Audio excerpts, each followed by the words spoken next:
السلام علیکم ورحمۃ اللہ وبرکاتہ۔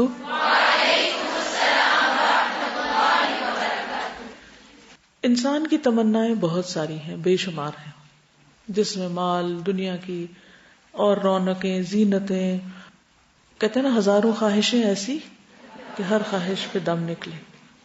لیکن انسان کی ساری خواہشیں اسی وقت اس کے لیے دل پسند ہو سکتی ہیں اگر وہ صحت مند ہو، کیونکہ اگر صحت نہ ہو تو مال و دولت اور اولاد اور باقی رونقیں، زینتیں، طرح طرح کے کھانے، طرح طرح کی چیزیں، کسی بھی چیز میں آپ کا دل نہیں لگے گا اور آپ اس کو انجوائے بھی نہیں کر سکتے۔ پھر ہم نے تو خواہشات پہ نہیں جینا، ہم نے تو کام کر کے جینا ہے، کیونکہ اللہ نے زندگی کے امتحان کے طور پہ دی ہمیں، کچھ کرنے کے لیے دی ہے، اپنی عبادت کے لیے دی ہے، تو وہ عبادت کر کے جانا ہے ہم نے یہاں سے، تاکہ آگے کامیاب ہو سکیں۔ تو اس صورت میں تو پھر اور بھی زیادہ ضروری ہے کہ ہم صحت مند ہو تاکہ کچھ کر سکیں، ٹھیک ہے۔ اور بہت سے لوگ ان دو چیزوں کے بارے میں، صحت اور فراغت کے بارے میں بہت غافل ہیں اور توجہ نہیں دیتے اور ان کے بارے میں دھوکے میں ہیں، تو اس لیے ہمیں اس دھوکے سے باہر نکلنا ہے۔ اب صحت کیا چیز ہے؟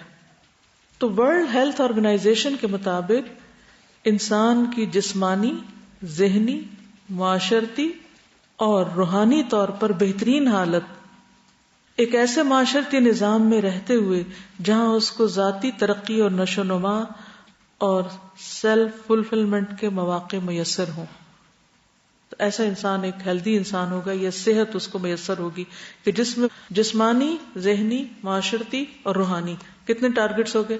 جسم، ذہن، معاشرہ اور روح۔ جذباتی بھی اگر کر لیں تو بہت اچھا ہوگا، کیونکہ بہت سے لوگ ویسے بہت ہیلدی ہوتے ہیں، اسٹرانگ ہوتے ہیں، لیکن چھوٹی سی بات پر آپے سے باہر ہو جاتے ہیں، تھوڑی سی برداشت بھی نہیں ہوتی ان کے پاس، تو اس کا نقصان کیا ہوتا ہے؟ کچھ کر نہیں پاتے وہ بھی، ٹھیک ہے۔ تو جسمانی، روحانی، معاشرتی، جذباتی اعتبار سے بہترین حالت ایک ایسے معاشرتی نظام میں رہتے ہوئے جہاں اس کو ذاتی ترقی اور نشو و نما اور اس کے علاوہ سیلف فلفلمنٹ کے، یعنی جو وہ کرنا چاہتا ہے وہ کر پائے۔ تو ہم اس کو کہیں گے جہاں وہ اللہ کی عبادت اور مقصد زندگی کو پورا کرنے کے قابل ہو سکے، یعنی ایسی حالت ہماری کہ جس سے ہم اپنے مقصد زندگی کو پا سکیں، ٹھیک ہے۔ تو انسان جو اللہ تعالیٰ کی سب سے بہترین تخلیق ہے، وَلَقَدْ كَرَّمْنَا بَنِي آدَمَ وَلَقَدْ خَلَقْنَا الْإِنسَانَ فِي أَحْسَنِ تَقْوِيمٍ۔ اللہ نے بیمار نہیں پیدا کیا، بہترین حال میں پیدا کیا، اس لیے ہمیں اس حالت کو مینٹین رکھنا ہے، اگر وہ بگڑ جائے تو واپس صحیح کرنا ہے اور اس کے لیے کوشش کرنا ہے۔ تو بیسیکلی انسان مختلف چیزوں کا مجموعہ ہے، مثلا ایک طرف اس کا جسم ہے، پھر اس کی روح ہے، پھر اس کے جذبات اور احساسات ہیں، پھر اس کی عقلی قوتیں ہیں، پھر ان قوتوں میں آپ دیکھیے کہ کوئی عدل کی قوت ہے اور کوئی فہم کی اور عقل کی، یہ ساری قوا جو ہیں وہ انسان کے اندر ہے۔ اگر انسان ان کو صحیح طور پر استعمال کرتا ہے تو وہ واقعی ایک کامیاب انسان ہے، اور اگر وہ ان قوتوں سے صحیح کام نہیں لیتا، یا یہ قوتیں اعتدال میں نہیں یا اپنی اپنی جگہ پر نہیں، تو اس سے کیا ہوگا؟ وہ ناکام ہوگا۔ تو اس لیے اپنے آپ کو سمجھنا اور اپنی قوتوں سے صحیح فائدہ اٹھانا یہ نہایت ضروری ہے۔ تو کامیابی کس چیز کا نام ہے پھر؟ کامیاب کون ہے؟ کہ اللہ کی دی ہوئی نعمتوں اور ہماری زندگی، جسم اور جسم کے اندر مختلف جو اللہ نے قوتیں اور صلاحیتیں رکھی ہیں، ان کو آپٹیمائز کرنا، ان سے بہترین اور میکسیمم کام لینا۔ تو آپ کی سوچ کس چیز کے ارد گرد گھومنی چاہیے کہ میں اس زندگی میں زیادہ سے زیادہ کس طرح پروڈکٹیو ہوں، کس طرح زیادہ سے زیادہ کام کر جاؤں، میں اللہ کی عبادت میں بھی بہترین ہوں، میں لوگوں کے ساتھ معاملے میں بھی اچھا ہوں، میں اپنی ذہنی اور دماغی صلاحیتوں کو بھی بہترین طریقے پر لگا سکوں۔ ان ساری چیزوں کے اندر ہم نے ایک بیلنس بھی قائم کرنا ہے، تو ایک بہت بڑا ٹاسک ہے۔ سوچنے سے شروع ہوگا، نا امیدی کی ضرورت نہیں، چل پڑیں گے تو انشاءاللہ کچھ نہ کچھ اچیو بھی کر لیں گے، لیکن سوچ سمجھ، پلاننگ اور پھر کام اور مسلسل اس پر ورک کرنا، اور پھر جو چیز نہ ہو پائے اس پر غور و فکر کرنا، رکاوٹوں کو ہٹانا تاکہ منزل تک پہنچ سکے۔ السلام علیکم ورحمۃ اللہ وبرکاتہ۔ اساتذہ ڈی این اے پہ ایک نئی ریسرچ آئی تو اس میں بتایا گیا، جیسے آپ نے ابھی بات کی کہ انسان بہترین حالت پہ پیدا کیا گیا، تو بتایا جاتا ہے کہ ڈی این اے کے مطابق انسان 1000 سال کے لیے پیدا کیا گیا، لیکن اپنی کیئر لیسنس کی وجہ سے وہ اپنے آپ کو ضائع کر لیتا ہے، صرف اپنی لاپرواہی کی بنا پر، اور صرف خواہشات کی پیروی کرتے کرتے. اور جو اس کی لاپرواہیاں ہیں. حضرت نوح علیہ السلام جیے تھے نا 1000 سال. جی بالکل. کیپیسٹی تو ہے لیکن ہم تو 50 سال کام کرنے کے قابل نہیں، اور اب تو ماشاءاللہ ینگ لوگ تو بیٹھ ہی نہیں پاتے، وہ کہتے ہیں ہمت ہی نہیں بیٹھنے کی. کیونکہ جب ہم غلط طریقے سے زندگی بسر کرتے ہیں تو آئندہ جنریشن سفر کرتی ہیں، ہمارے آس پاس والے سفر کرتے ہیں. تو کتنا ضروری ہے کہ ہم ان چیزوں پر سوچنا شروع کریں، اور اگر ہم واقعی ایک مسلمان بہترین امت وسط کے طور پر جینا چاہتے ہیں تو ان چیزوں کے بغیر گزارا نہیں، ہمیں سوچنا ہوگا. ٹھیک ہے. تو ہماری زندگی کے بہت سے پہلو ہیں، ذہنی، جسمانی، روحانی، جذباتی، معاشرتی. ہم نے ان کے درمیان ایک بیلنس قائم کرنا ہے. ٹھیک ہے. اس کے لیے ہمیں رہنمائی تو اللہ تعالیٰ سے لینی ہے، کیونکہ بہترین رہنمائی کرنے والا وہ ہے. نبی صلی اللہ علیہ وسلم نے ہمارے لیے بہترین نمونہ قائم کیا اور بہت سی چیزیں کر کے دکھائیں. اب آپ دیکھیے کہ ہم نے سب سے پہلے آغاز کیا تھا روحانی صحت سے. ٹھیک ہے. اب یہ جو روحانی صحت ہے اس میں سب سے پہلی چیز کون سی تھی؟ قرآن مجید. ٹھیک ہے. ہمارے لیے اتنی بات بھی کافی ہے کہ اللہ سبحانہ وتعالیٰ فرماتے ہیں وَنُنَزِّلُ مِنَ الْقُرْآنِ مَا هُوَ شِفَاءٌ وَرَحْمَةٌ لِّلْمُؤْمِنِينَ، کہ ہم قرآن میں وہ چیز نازل کرتے ہیں جو مومنوں کے لیے شفا اور رحمت ہے. تو قرآن کیا ہے؟ شفا. لیکن یہ آپ کو معلوم ہے کہ اس پر باقاعدہ ریسرچ بھی کی گئی ہے کہ اگر قرآن کا یہ کلیم ہے کہ یہ ایک شفا کی کتاب ہے تو اس سے شفا کیسے حاصل ہوتی ہے. تو تحقیقات سے یہ بات سامنے آئی ہے کہ قرآن مجید کی تلاوت کی جو آواز ہوتی یا ویو ساؤنڈز جو ہوتی ان کی ایک مخصوص فریکوینسی ہوتی اور مخصوص ویو لینتھ ہوتی.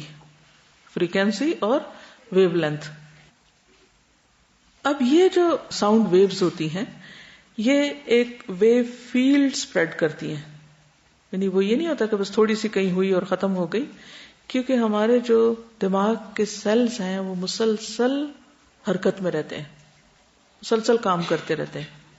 آپ کھا رہے ہو، پی رہے ہو، جاگ رہے ہو، ایون سو بھی رہے ہو تو وہ اپنا کام کرتا رہتا ہے.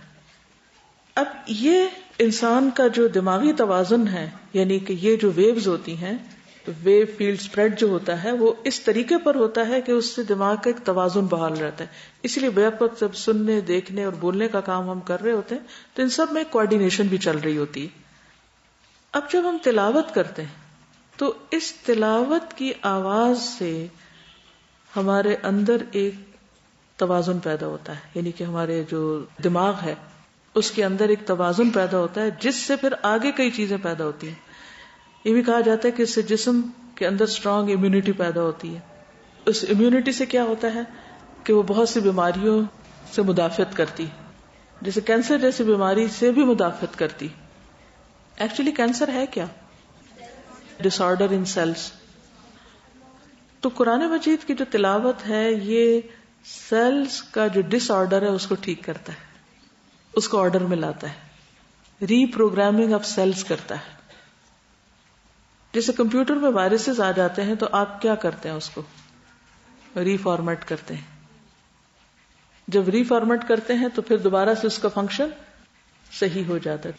تو صرف جو قرآن مجید کی تلاوت کرنا ہے اور اس کی آواز خود سننا، ایک کسی بھی قاری کی آواز میں بھی آپ سن سکتے ہیں، اور ایک یہ کہ خود پڑھ کے سنیں. تو اس کے فائدے کیا کیا دیکھے گئے ہیں؟ سب سے پہلی چیز یہ ہے کہ امیونٹی اسٹرانگ ہوتی ہے، قوت مدافعت بڑھتی، اس سے بیماریوں سے فائٹ کرنے کی صلاحیت پیدا ہوتی ہے جسم میں. پھر یہ بھی کہا گیا کہ تخلیقی صلاحیت میں بہتری آتی، اٹینشن سپین بڑھتا ہے، بیماریوں سے شفا ملتی، اخلاق میں بہتری آتی، اندر سکون پیدا ہوتا ہے، اعصابی دباؤ میں کمی ہوتی ہے، فیصلہ کرنے کی صلاحیت بہتر ہوتی ہے. خوف اور ہیزیٹیشن کم ہو جاتی ہے، کیونکہ اندر ایک سکون ہوتا ہے، انسان کے اندر ایک اسٹرانگ پرسنالٹی ڈیولپ ہوتی ہے. مختلف طرح کی جو بیماریاں ہیں جو سٹریس کی وجہ سے پیدا ہوتی ہیں وہ ختم ہوتی ہیں. کئی بیماریاں صرف سٹریس کی وجہ سے ہوتی ہیں. اور پھر بہت سی جسمانی جو ضروریات ہیں ان کو بھی یہ روحانی غذا پورا کر رہی ہوتی ہے. اگر آپ قرآن مجید پڑھ رہے ہو، جیسے رمضان میں آپ نے دیکھا ہوگا، روزہ رکھ کے آپ قرآن مجید پڑھنے لگے تو بھوک کی طرف سے دھیان ہٹ جاتا ہے، یوں لگتا ہے جیسے واقعی یہ غذا مل رہی ہے. تو آپ کو کرنا کیا ہے؟ کس چیز کی عادت ڈالنی ہے آپ نے؟ قرآن کی تلاوت کی. یاد رہے گا کس وقت کرنی. اگر آپ کو زیادہ پڑھنے کی ابھی عادت نہیں تو آپ کتنے سے شروع کر سکتے ہیں؟ 3 آیتوں سے. لیکن انشاءاللہ آپ دیکھیے گا صحیح، آپ کھولیں تو صحیح ایک دفعہ، بس کھولنا لازم ہے. اگر کسی دن بالکل بھی پڑھنے کو دل نہیں کر رہا نا، تو بھی آپ اتنا اپنے اوپر پابندی لگا لیں کہ میں نے اٹھانا اور کھولنا ضرور ہے، چاہے میں بند کر کے رکھ دوں. لیکن اگر آپ صرف اٹھا لیں گے اور کھول لیں گے نا، پھر یہ آپ کو خود ہی کھینچ لے. کھولنا لازم ہے. اس کا اپنے ساتھ عہد کریں، میرے ساتھ نہیں. میں نہیں آپ کو گناہگار کرنا چاہتی، اپنے ساتھ عہد کریں، کیونکہ مجھے یہی طریقہ بتایا گیا تھا اور یہ اتنا افیکٹو ہوا میرے لیے، اس نے بہت بہترین کام کیا. اور اگر کبھی میں نے اس کو کھولا نہیں یا وہ اوجل ہو گیا تو پھر گئی عادت اتنی تیزی سے چھٹتی ہے کہ مشکل ہو جاتی.